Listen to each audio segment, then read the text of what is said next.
অবশেষে বন্ধ হচ্ছে রাশিয়া ইউক্রেন যুদ্ধ। মার্কিন তৎপরতা ও সৌদি আরবের মধ্যস্থতায় এক বৈঠকে মার্কিন প্রস্তাবে সম্মতি জানিয়েছে ইউক্রেন। ইরানের কাছে পাত্তাই পাচ্ছে না মার্কিন প্রেসিডেন্ট ডোনাল্ড ট্রাম্প। মার্কিন প্রেসিডেন্ট ডোনাল্ড ট্রাম্প এবং ইরানের শীর্ষ নেতা আয়াতুল্লাহ খামেনি এবার এক নতুন চাল চেলেছে।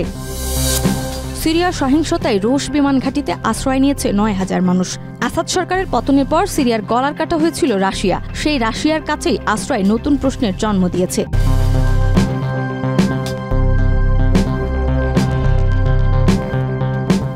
অবশেষে বন্ধ হচ্ছে রাশিয়া ইউক্রেন যুদ্ধ। মার্কিন তৎপরতা ও সৌদি আরবের মধ্যস্থতায় এক বৈঠকে মার্কিন প্রস্তাবে সম্মতি জানিয়েছে ইউক্রেন। আর তাতে জোরালো হয়েছে এই যুদ্ধবিরতির কথা। কিন্তু এত কিছুর পরেও প্রশ্ন থেকে যায়, যুদ্ধবিরতি নিয়ে যেখানে এত বাকবিতণ্ডা, সেখানে সব ভুলে ইউক্রেনকে পুনরায় সামরিক সহযোগিতা দেওয়ার নিশ্চয়তা কিভাবে দিল যুক্তরাষ্ট্র? কি চলছে ট্রাম্প প্রশাসনের অন্তর্মহলে? লিলি হালাল বিউটি সোপ, বিএসটিআই কর্তৃক সনদপ্রাপ্ত দেশের প্রথম হালাল বিউটি সোপ, দীপ্তিময় উজ্জ্বল ত্বকের জন্য। যুক্তরাষ্ট্রের প্রস্তাবিত ৩০ দিনের যুদ্ধবিরতিতে সম্মতি দিয়েছে ইউক্রেন। ১১ মার্চ সৌদি আরবের জেদ্দায় অনুষ্ঠিত যুক্তরাষ্ট্র ইউক্রেন সংলাপ শেষে এক যৌথ বিবৃতিতে এ তথ্য জানানো হয়। তবে সবচেয়ে আশ্চর্যজনক বিষয়, এত গুরুত্বপূর্ণ বৈঠক জেদ্দায় অবস্থানরত জেলেনস্কি অংশ নেননি। এমনকি রাশিয়াও কোনো প্রতিনিধি উপস্থিত ছিলেন না সেই বৈঠকে। বৈঠক শেষে যৌথ বিবৃতিতে জানানো হয়, যুদ্ধের স্থায়ী অবসানের লক্ষ্যে আলোচনার সূচনা ও তাৎক্ষণিক ৩০ দিনের যুদ্ধবিরতির বিষয়ে যুক্তরাষ্ট্রের প্রস্তাবে ইউক্রেন রাজি হয়েছে। আর সে কারণে যুক্তরাষ্ট্র ইউক্রেনকে নতুন সামরিক সহায়তা ও গোয়েন্দা তথ্য দেওয়ার প্রতিশ্রুতি দিয়েছে। এ সময় মার্কিন পররাষ্ট্রমন্ত্রী মার্কো রুবিও সাংবাদিকদের বলেন, এখন বল রাশিয়ার কোর্টে। আমরা আশা করছি রাশিয়ানরা যুদ্ধবিরতিতে সম্মত হবে, না হলে বোঝা যাবে শান্তির পথে কি কি বাধা রয়েছে এবং পরবর্তীতে তা নিয়ে আলোচনা হতে পারে। রুবিও আরও জানান, যুক্তরাষ্ট্রের প্রস্তাব শুধু সমুদ্র ও আকাশপথে নয়, বরং সামগ্রিকভাবে গোলাগুলি বন্ধের উদ্যোগ। তিনি বলেন, মানুষ প্রতিদিন মারা যাচ্ছে, যুদ্ধ বন্ধ না হলে মৃত্যুর মিছিল চলতেই থাকবে। এদিকে ইউক্রেনের প্রেসিডেন্ট ভলোদিমির জেলেনস্কি সৌদি আরবে অবস্থান করলেও বৈঠকে অংশ নেননি। তবে তিনি যুদ্ধবিরতির প্রস্তাবকে ইতিবাচক বলে মন্তব্য করেছেন। তার মতে এটি শুধু আকাশ ও সমুদ্রপথ নয়, বরং সম্মুখ সারির যুদ্ধেও প্রযোজ্য হবে। এ বৈঠকে আরও একটি গুরুত্বপূর্ণ বিষয়ে সম্মত হয়েছে যুক্তরাষ্ট্র ও ইউক্রেন। তারা যত দ্রুত সম্ভব ইউক্রেনের গুরুত্বপূর্ণ খনিজ সম্পদ উন্নয়নে একটি বিস্তৃত চুক্তি করবে। প্রসঙ্গত ৩ বছর আগে ইউক্রেনে সর্বাত্মক সামরিক হামলা শুরু করেছিল রাশিয়া। বর্তমানে দেশটির প্রায় ১/৫ ভূখণ্ড রাশিয়ার দখলে, যার মধ্যে ২০১৪ সালে দখল করা ক্রিমিয়াও রয়েছে। সাম্প্রতিক সময়ে রাশিয়া কিছু অঞ্চলে অগ্রগতি অর্জন করেছে। কবির চৌধুরী, জয়, মাই টিভি। ইরানের কাছে পাত্তাই পাচ্ছে না মার্কিন প্রেসিডেন্ট ডোনাল্ড ট্রাম্প। ইরানের পরমাণু শক্তি নিয়ে দেশটির সর্বোচ্চ নেতা আয়াতুল্লাহ আলী খামেনি করলেন বিস্ফোরক মন্তব্য। যুক্তরাষ্ট্রকে যেন তোয়াক্কাই করছে না ইরান। ক্ষমতায় বসেই নানা আলোচনা সমালোচনার মুখোমুখি ট্রাম্প। এবার কি তাহলে ইরানের কাছে হার মানতে বাধ্য হবে ডোনাল্ড ট্রাম্প, না আবারও নেবেন খ্যাপাটে কোনো সিদ্ধান্ত মার্কিন প্রেসিডেন্ট? আয়াতুল্লাহ আলী খামেনি দাবি করেছেন যে ইরান যদি পরমাণু অস্ত্র তৈরি করতে চাইতো, তবে যুক্তরাষ্ট্র তা ঠেকাতে পারত না। ইরান কখনো পরমাণু অস্ত্র তৈরির লক্ষ্য রাখেনি, তবে যুক্তরাষ্ট্রের চাপের মুখে ইরান তার জাতীয় স্বার্থ রক্ষা করবে বলে জানান তিনি। ১২ মার্চ তেহরানে এক জনসভায় খামেনি এ কথা বলেন। তিনি আরো বলেন, ইরান পরমাণু অস্ত্র তৈরি করতে চায় না, কিন্তু যদি আমাদের জাতীয় স্বার্থের প্রশ্ন আসে, আমরা কখনোই আমাদের সুরক্ষা ও নিরাপত্তা নিয়ে আপোষ করব না। খামেনি আরও যুক্ত করেন, যতই যুক্তরাষ্ট্র এবং অন্যান্য পশ্চিমা দেশ আমাদের বিরুদ্ধে চাপ প্রয়োগ করুক, ইরান তাদের আধিপত্য ও হুমকির বিরুদ্ধে দাঁড়িয়ে থাকবে।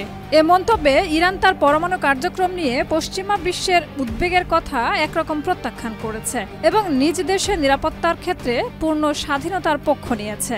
ইরানের পরমাণু কার্যক্রম নিয়ে আন্তর্জাতিক মহলে দীর্ঘদিন ধরেই বিতর্ক চলছে, যেখানে যুক্তরাষ্ট্র এবং তার মিত্র দেশগুলো বারবার অভিযোগ করেছে যে ইরান পরমাণু অস্ত্র তৈরি করার জন্য উপযুক্ত প্রযুক্তি অর্জন করছে।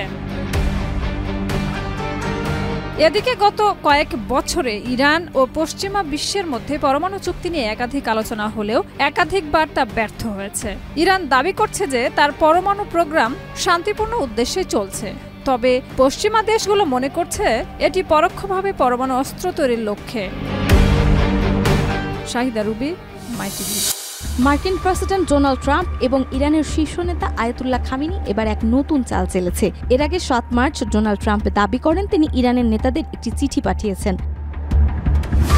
এটিতে পরমাণু নিয়ে আলোচনা পুনরায় চালু করার আহ্বান জানানো হয়েছে, কিন্তু খামেনি দাবি করেন তিনি কোনো চিঠি পাননি। তবে তাদের চিঠি পৌঁছানোর দায়িত্ব নিয়েছেন দেশটির পররাষ্ট্রমন্ত্রী আব্বাস আরাকচি। কেন এমন করছেন এই দুই নেতা? আসলে কি কোনো তথ্য গোপন করতে চাইছেন, নাকি এর পেছনে রয়েছে দূরভিসন্ধি কোনো পদক্ষেপ? 12 মার্চ মন্ত্রিসভার এক অধিবেশনের সময় সাংবাদিকদের সঙ্গে আলাপকালে আরাকচি জানান, ট্রাম্পের চিঠি পাঠানো হয়েছে, তবে এখনও তা ইরানে পৌঁছায়নি। তিনি চিঠি পাঠানোর জন্য কোনো আরব দেশের সহায়তা নেওয়া হবে সে বিষয়েও বিস্তারিত কিছু জানাননি। 2018 সালে ইরানের পারমাণবিক কর্মসূচি নিয়ে ঐতিহাসিক বহুপাক্ষিক চুক্তি থেকে যুক্তরাষ্ট্র নিজেকে প্রত্যাহার করে নেওয়ার পর থেকেই ট্রাম্প ইরানের উপর সর্বোচ্চ চাপ প্রয়োগের নীতি অনুসরণ করেছে। তবে এখন তিনি ইরানের সঙ্গে একটি নতুন চুক্তি নিয়ে আলোচনার কথা বলছেন। ইরানের পারমাণবিক কর্মসূচি নিয়ে মন্তব্য করতে গিয়ে আব্বাস আরাকচি বলেন, ইরান সবসময় শান্তিপূর্ণ পারমাণবিক কর্মসূচির বিষয়ে আলোচনা করতে প্রস্তুত। তিনি আরও বলেন, যুক্তরাষ্ট্র ইরানের সঙ্গে করা চুক্তি থেকে সরে এসেছে, তবে ইউরোপীয় দেশগুলোর সঙ্গে আলোচনা এখনও চলছে। ইরানের জাতীয় সংবাদ সংস্থা জানিয়েছে, একটি আরব দেশ পূর্বের সম্পর্ক ও মধ্যস্থতাকারীর ভূমিকা পালন করে যুক্তরাষ্ট্রের প্রেসিডেন্ট ডোনাল্ড ট্রাম্পের পাঠানো একটি গুরুত্বপূর্ণ চিঠি ইরানের শীর্ষ নেতাদের কাছে পৌঁছে দেবে। চিঠির বিষয়বস্তু প্রকাশ করা হয়নি, তবে রাজনৈতিক বিশ্লেষকরা মনে করছেন এটি সম্ভবত দুই দেশের সম্পর্কের ভবিষ্যৎ নিয়ে আলোচনার জন্য একটি বার্তা হতে পারে। নাজমা, মাইটিভি। সিরিয়ার সহিংসতায় রুশ বিমান ঘাঁটিতে আশ্রয় নিয়েছে 9,000 মানুষ। আসাদ সরকারের পতনের পর সিরিয়ার গলার কাটা হয়েছিল রাশিয়া। সেই রাশিয়ার কাছেই আশ্রয় নতুন প্রশ্নের জন্ম দিয়েছে। এটা কি পরিকল্পিত কোনো ঘটনা, নাকি এর পেছনে রয়েছে অন্য কোনো রহস্য? সিরিয়ায় সম্প্রতি আবারও সাম্প্রদায়িক সহিংসতা ছড়িয়ে পড়েছে। এই ভয়াবহ পরিস্থিতি থেকে নিজেদের বাঁচাতে গিয়ে প্রায় 9,000 মানুষ আশ্রয় নিয়েছে রাশিয়ার হোমেইমিম বিমান ঘাঁটিতে। 13 মার্চ বৃহস্পতিবার এই তথ্য জানিয়েছে রুশ পররাষ্ট্র মন্ত্রণালয়ের মুখপাত্র মারিয়া জাকারোভা। সেই সাথে আন্তর্জাতিক সংবাদ মাধ্যম মিডল ইস্ট মনিটর একই দিনে এক প্রতিবেদনে এই খবর প্রকাশ করে। কেন এই আশ্রয় বা এর নেপথ্যের কারণ হিসেবে প্রতিবেদনে উল্লেখ করা হয়েছে, দেশটিতে সম্প্রতি সাম্প্রদায়িক সহিংসতা চরম পর্যায়ে পৌঁছেছে। বিশেষ করে আলাউই সম্প্রদায়ের বিরুদ্ধে নিরাপত্তা বাহিনীর সংঘর্ষ এবং সহিংসতায় বহু মানুষ নিহত হয়েছেন, অধিকাংশ বেসামরিক নারী ও শিশু।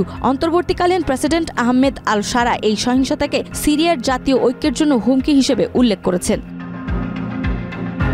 এদিকে সিরিয়ার দীর্ঘ গৃহযুদ্ধে রাশিয়া শুরু থেকেই সাবেক প্রেসিডেন্ট বাশার আল আসাদের পক্ষে ছিল, কিন্তু আসাদের পতনের পর পরিস্থিতি পাল্টে গেছে। রাশিয়া এখন অন্তর্বর্তীকালীন সরকারের সঙ্গে নতুন করে সম্পর্ক গড়তে চাইছে। তবে সিরিয়ায় রাশিয়ার দুটি গুরুত্বপূর্ণ সামরিক ঘাঁটি হোমেইমিম বিমান ঘাঁটি এবং তার্তুস নৌঘাঁটির ভবিষ্যৎ এখনও অনিশ্চিত।